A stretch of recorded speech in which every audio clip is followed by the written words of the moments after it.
세계 명문 대학인 프린스턴에 가면 교회와 도서관이 나란히 세워져 있습니다. 특징이 무엇이냐 하면 도서관이 예배당보다 조금 낫다는 것이죠. 설립자들이 생각하기를 예배당을 도서관보다 낮게 지을 수는 없다, 그렇게 판단을 했어요. 돈이 더 드는데도, 공사비가 더 드는데도 지하로 한 층을 파서 도서관을 보충하고 책들을 다 집어넣을 수 있도록 공간을 확보하고 난 뒤에 밖으로 볼 때는 예배당을 조금 더 높이 지었던 것이 프린스턴 대학 설립자들의 정신이었습니다. 이것이 프린스턴 대학의 설립 정신이었죠. 프린스턴 대학이 세계적인 유명한 대학인데 이렇게 유명한 대학이 된 이유가 저는 여기에 있다, 저는 확신합니다. 사랑하는 성도 여러분, 하나님께서는 교회를 사랑하고 교회를 존중히 여기는 자를 반드시 높이신다는 사실을 믿으시기 바랍니다. 왜 교회를 높이는 자는 하나님께서 반드시 높이고 존중히 여깁니까? 교회는 그리스도의 몸이기 때문임을 믿으시기 바랍니다. 그냥 보이는 건물이나 옆에 있는 사람이 아니라 그리스도의 몸이라는 말씀이죠. 그리스도의 몸 예수를 사랑하니 예수를 사랑하는 그분은 하나님께서 생각하시고 권념하시고 높이시고 사랑하시고 하나님께서 반드시 존중히 여김을 받게 하신다라는 말씀입니다. 사랑하는 성도 여러분, 사랑하는 만큼 은혜 받습니다. 헌신하는 만큼 은혜를 누리게 되어 있는 법이라는 사실을 기억하시기를 바랍니다. 사랑이 무엇입니까? 고통이죠. 사랑은 수고가 따릅니다. 헌신이 무엇입니까? 희생이죠. 이 사랑과 헌신이 없으면 하나님은 은혜를 베푸시지 않습니다. 십자가 종교인 기독교는 십자가를 지고 난 이후에 영광이 있고 고난 이후에 하나님 주신 은혜가 있지, 고난 없이 또한 순환 없이 고통 없이 영광을 바라본다는 것은 있을 수 없는 이야기죠. 목사님, 나는 고난 없이도 영광을 누렸는데요. 그거 하나님이 주신 거 아닙니다. 100% 사단이 준 겁니다. 그리스도의 몸인 교회를 사랑하는 것에서부터 건전한 신앙생활이 시작된다는 사실도 기억하시기를 바랍니다. 우리가 교회를 사랑해야 되는 본질적인 이유는 교회는 그리스도의 몸이기 때문이죠. 골로새서 1장 24절과 에베소서 1장 23절 말씀에 보면 그리스도의 몸인 교회는 그리스도의 몸이라고 분명히 말씀하고 있습니다. 그러므로 교회를 사랑하는 것이 예수님을 사랑하는 것이라는 사실을 믿으시기 바랍니다. 그래서 이 교회가 너무나 존귀하고 이 교회가 너무나 귀한 것이고 이 교회는 은혜의 샘물이 된다는 사실을 우리는 반드시 기억해야 할 것입니다. 신학자 폴 틸리히가 나는 교회를 떠나서 기독교를 생각할 수 없습니다. 비록 교회에 문제가 많다 하더라도 기독교가 교회를 떠나서 존재할 수는 없기 때문입니다 라고 말했습니다. 인간들이 모이는데 문제 없겠습니까? 다 죄인이라고 말하는데 죄가 없겠습니까? 그런데도 가장 어리석은 사람이 문제 없는 교회를 찾아 나서는 사람이 가장 어리석지요. 문제가 내 눈에 보인다는 것은 해결책도 나에게 있다라는 뜻입니다. 교회로부터 복음이 선포되고 예배를 통해서 하나님을 만나게 되고 교회 안에서 양육이 이루어지고 서로 사랑하고 봉사함으로 교회 안에 있는 분들은 하나님 나라를 체험하게 되고 교회 밖에 있는 분들은 우리의 삶을 통해서 하나님 나라를 보게 되는 줄로 믿습니다. 초대교부 키프리아는 또한 이렇게 말합니다. 교회를 어머니라 하지 않는 사람은 하나님을 아버지라 부를 자격이 없다. 저는 이 정의가 아름답다고 생각합니다. 교회는 주의 백성들을 마치 어머니처럼 영적으로 양육하는 책임을 맡고 있고 축복하는 책임을 맡고 있고 책임지는 그런 모든 행위를 갖고 있다라는 뜻이겠죠. 교회의 권세와 권위입니다. 그러므로 성도의 생활은 교회 중심이어야 할 줄로 믿습니다. 생각해 보십시오. 교회가 얼마나 아름다운 것입니까? 태어나면서부터 주님의 이름으로 축복해 줍니다. 그리고 믿음이 자라도록 평생 양육시켜 줍니다. 그리고 목숨이 다할 때 장례 예식을 담당하는 것도 교회입니다. 호주에 가면요, 호주 인구 전체 인구 2천 몇백만 중에 대부분 95%가 기독교인이라고 그렇게 자기 종교를 밝힙니다. 그러나 교회를 다니는 사람은 2%가 안 됩니다. 그러나 호주 인구 95%는요 교회를 평생에 3번은 나옵니다. 태어났을 때 한 번 나오고, 세례 받을 때 한 번 나오고, 혹은 결혼할 때 한 번 나오고, 죽을 때 한 번 나온다. 그런 사람들이 90%가 넘습니다. 이처럼 호주 사람들은요, 기독교인들은요, 교회와 자신의 삶을 밀접하게 생각하고 있기 때문에 교회 안 다니도 기독교인이다, 그렇게 생각하는 거죠. 그야말로 우리나 호주 사람들이나 요람에서 무덤까지의 삶에 깊이 관여되는 것이 교회라는 말씀이죠. 우리 중에 그리스도의 몸인 교회를 모르는 사람 아무도 없습니다. 그리스도의 몸이기 때문에 사랑하지 않는 사람도 아무도 없을 것입니다. 그러나 문제는 사랑하는데 자기 방식대로 사랑하려고 하는 것이 문제죠. 내가 편한 방식대로 교회를 섬기려고 하는 것이 문제죠.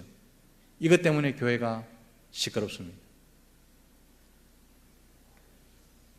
자기 방식대로 사랑하거나 자기 생각대로 섬길 것이 아니라 하나님의 방식이 있고 하나님의 방법이 있습니다.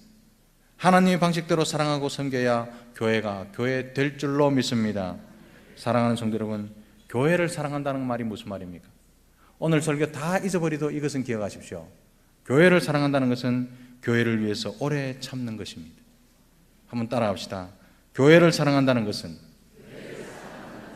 교회를 위해서 오래 참는 것입니다.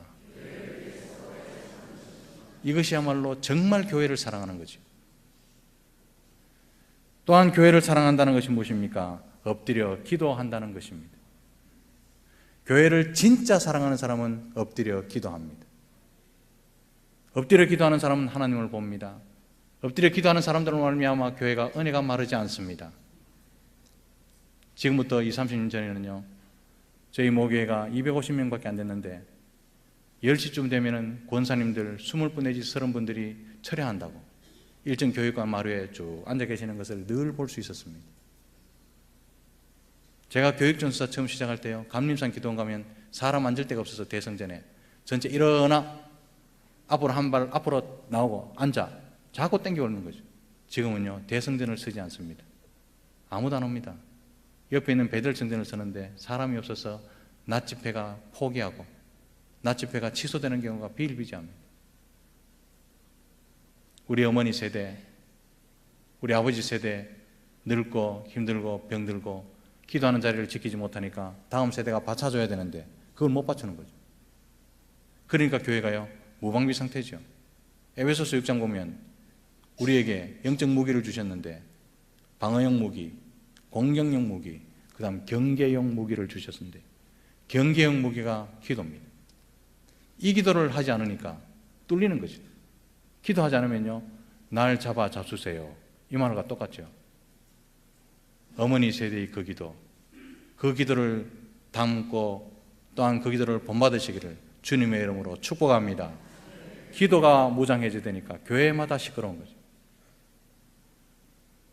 교회를 사랑한다는 것은 기도한다는 것입니다. 그리고 교회를 사랑한다는 것은 자기 방식을 고집하지 않는 것입니다. 교회를 사랑한다는 것은 공회와 지도자를 함부로 폄훼하지 않는다는 것입니다. 교회의 지체들인 성도가 서로에게 무례히 행치 않는 것을 교회를 사랑한다 말합니다. 왜 서로가 서로에게 무례히 행치 않습니까? 그가 그리스도의 몸이기 때문에 그렇습니다. 함부로 대할 사람이 아니죠. 그가 그리스도의 몸입니다. 사랑하는 성도 여러분, 하나님께서는 그리스도의 몸인 교회를 사랑하고 지체를 서로 사랑함으로 맡기신 사명 잘 감당하라고 우리를 불러주셨다는 사실을 믿으시기 바랍니다. 사랑하기 때문에 인내하고 사랑하기 때문에 참을 수 있고 사랑하기 때문에 절제할 때 하나님께서는 폭포수와 같은 은혜를 우리에게 부어주실 줄로 믿습니다. 오늘 본 시편은 그 누구보다도 주님의 성전을 사모했던 다윗의 노래지요. 다윗은 지금 큰 전쟁을 앞에 두고 하나님을 향해서 자신의 마음을 고백한 아름다운 내용입니다. 특히 4절부터 6절 말씀까지는 우리가 눈여겨보면서 암송하고 또한 기억해야 할 만한 참 아름답고 가치 있는 노래죠. 4절 말씀에 다윗은 하나님께 바라는 한 가지 소원이 있다 그렇게 기도합니다. 그것이 무엇입니까? 한평생 여호와의 집에 살면서 하나님의 아름다움을 늘 묵상하고 성전에서 사모하는 것, 이 한 가지 나의 소원입니다. 그렇게 지금 기도하고 있습니다. 이해되십니까? 사는 날 동안 성전에서 살고 싶다는 이 말을 이해하십니까? 다윗은 지금 왕입니다. 이스라엘 그 나라에서 가장 편한 침대는 궁궐에 있습니다. 가장 안전한 곳도 궁궐입니다. 가장 값비싼 곳도 궁궐에 있습니다. 그런데 그 궁전을 포기하고 하나님의 성전에 있는 것이 소원입니다. 이 말은요, 지금 복신한 시몬스 침대 집에 있는데 교회 와서 장의자에서 자겠다 이 말입니다. 이해가 되십니까? 하나님을 얼마나 사랑했습니까? 주의 전을 얼마나 사랑했습니까? 이게 하나님께 바라는 한 가지 소원이라고 말했겠습니까? 성전에서 늘 하나님을 예배하고 하나님께 엎드려 기도하는 그 재미, 하나님과 교제하는 삶, 그 아름다움을 구하고 있는 것입니다. 비록 그는 제사장이 아니었지만 주님께 가까이 나아가 하나님의 임재 속에 살고 싶어하는 것이 다윗의 한 가지 소원이었습니다. 사랑하는 성도 여러분, 다윗이 왜 이토록 성전을 사모한다고 생각하십니까?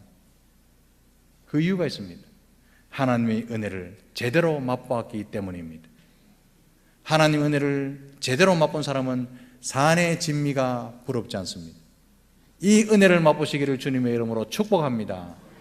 또 한 가지는요, 사람은 하나님의 은혜 없이는 살 수 없음을 깊이 깨달았기 때문에 이 노래를 부르고 있다는 사실이죠. 우리가 의식적으로나 무의식적으로 하나님의 은혜가 우리를 복 덮고 있기 때문에 하루를 살고 한 달을 살고 오늘날까지 살아왔음을 기억해야 할 것입니다. 무의식 중에도 우리에게 죽음이 지나가고 있는데 하나님의 은혜가 우리를 덮고 있기 때문에 우리가 살고 있는 것이고 이 자리에 앉아있다는 사실을 기억하시기를 바랍니다. 내 고집대로 살고 함부로 살고 마음대로 말하면서 살아도 하나님은 은혜를 걷지 않습니다. 은혜를 걷는 순간 우리는 목숨이 다했습니다. 이 은혜를 사모하고 이 은혜가 무엇인지를 기억할 때 우리는 다윗처럼 노래할 수 있다는 것이죠. 다윗은 주의 성전에서 받은 그 은혜를 체험하고 떠올리고 있습니다. 사랑하는 성도 여러분, 성도가 은혜를 받는 곳이 어디입니까? 주의 성전, 신약의 교회인 줄 믿으시기를 바랍니다. 주를 향한 예배가 있는 곳이고 말씀이 선포되는 곳이고 기도의 합주가 아름답게 연주되는 것이 교회입니다. 우리도 다윗처럼 은혜의 보좌 주님의 교회를 이렇게 간절히 사모하시기를 주님의 이름으로 축복합니다. 은혜가 있는 사람과 은혜가 없는 사람, 은혜가 말라버린 사람, 그 차이는요, 고난의 바람이 불 때 분명하게 드러납니다. 문제를 만날 때 아주 분명하게 드러나는 거죠. 은혜의 물기가 촉촉 있는 사람은 불같은 시험을 만나도 쉽게 타버리지 않습니다. 이게 은혜의 놀라운 능력이죠. 그런데 은혜가 전혀 없는 사람, 은혜가 말라버린 사람이면 건기때 마른 숲처럼 성냥을 탁 그려서 지나가도 삶과 심령이 다 타버리는 것입니다. 그래서 우리는요, 은혜를 사모하고 은혜가 있어야 된다는 사실을 믿으시기 바랍니다. 이게 그리스도인에게 필요한 은혜죠. 은혜. 돈이 아닙니다. 명예가 아닙니다. 권력이 아닙니다. 은혜입니다. 그래서 성도는 은혜의 처소인 하나님의 교회를 사랑하고 하나님의 은혜를 늘 사모하며 살아야 할 줄로 믿습니다. 하나님의 은혜를 사모하는 성도는 불같은 시험을 만난 이후라도 죄로 변하지 않습니다. 쉽게 분을 내지도 않습니다. 은혜가 담겨 있으면 쉽게 판단하지도 않습니다. 그를 통해서 다른 사람에게까지 은혜가 흘러가도록 그 잔이 넘치게 될 줄로 믿습니다. 사랑하는 성도 여러분, 다윗의 이 아름다운 기도 제목이 우리의 기도 제목이 되고 간절한 소원이 되시기를 주님의 크신 이름으로 축복합니다. 5절 말씀 보면 하나님께서 은혜 가운데 살고자 하는 성도를 어떻게 보호하시는지 정확하게 보여주죠. 초막 속에 비밀이 지키시겠답니다. 이 초막은요, 성막을 말합니다. 오늘날 교회죠. 성막 속에 감추시고 환난 날이 지나가게 하신다, 이 말이죠. 하나님 은혜가 충만한 사람, 환난 속에서도 그 사람은 편안합니다. 잘 보십시오. 은혜 있는 사람 당당거리지 않습니다. 집사님 어려운 시기를 만나서 정말 힘드시겠어요. 근데 본인은요 덤덤합니다. 하나님이 은혜로 붙들고 있기 때문에 그렇습니다. 하나님의 품에 숨어 있는 동안 악한 자가 그를 결코 찾아낼 수 없습니다. 그리고 하나님께서는 높은 바위 위에 두시겠다 말씀합니다. 이 말이 무슨 말이냐 하면 악한 자들이 손이 닿지 않는 곳에 내가 너를 보호하고 두겠다라는 말씀이죠. 얼마나 아름다운 은혜입니다. 초막 높은 바위는 의인 성도의 피난처를 말하는데 오늘날로 말하면 주님의 이름으로 모인 교회를 의미한다는 말씀입니다. 사랑하는 성도 여러분, 우리 예수님 마태복음 16장 18절 말씀에 음보의 권세가 교회를 이기지 못한다고 분명히 선포하십니다. 음보의 권세가 공격을 해와도 교회를 이기지 못한다는 소극적인 의미일 뿐만 아니라 교회가 결국은 원수의 세력을 굴복시키는 능력이 있다는 것을 선포하신 것을 믿으시기 바랍니다. 그러므로 예수 그리스도의 몸인 교회는 죄를 이깁니다. 슬픔을 이깁니다. 한스러움을 이깁니다. 결국에 가서는 죽음까지 이기고 만다는 사실을 믿으시기 바랍니다. 이게 교회고 교회의 권세입니다. 사랑하는 성도 여러분, 교회로서 우리도 이런 승리를 확신하며 살아가시기를 주님의 크신 이름으로 축복합니다. 그리고 6절 말씀에 다윗은 이런 확신 가운데 주님께 감사하며 찬송하겠다 서원합니다. 주님께서 구원을 베풀어 주실 것이고 원수에게서 승리할 것을 확신했기 때문이죠. 이런 확신은 주의 전을 사랑하고 은혜를 사모하는 가운데 얻게 된 것입니다. 주의 전을 사모하는 사람, 오늘날도 이런 은혜를 얻게 될 줄로 믿습니다. 하나님의 전에서 흘러나오는 은혜를 늘 사모하며 승리하시는 저와 여러분들을 다 되시기를 주님의 크신 이름으로 축복합니다.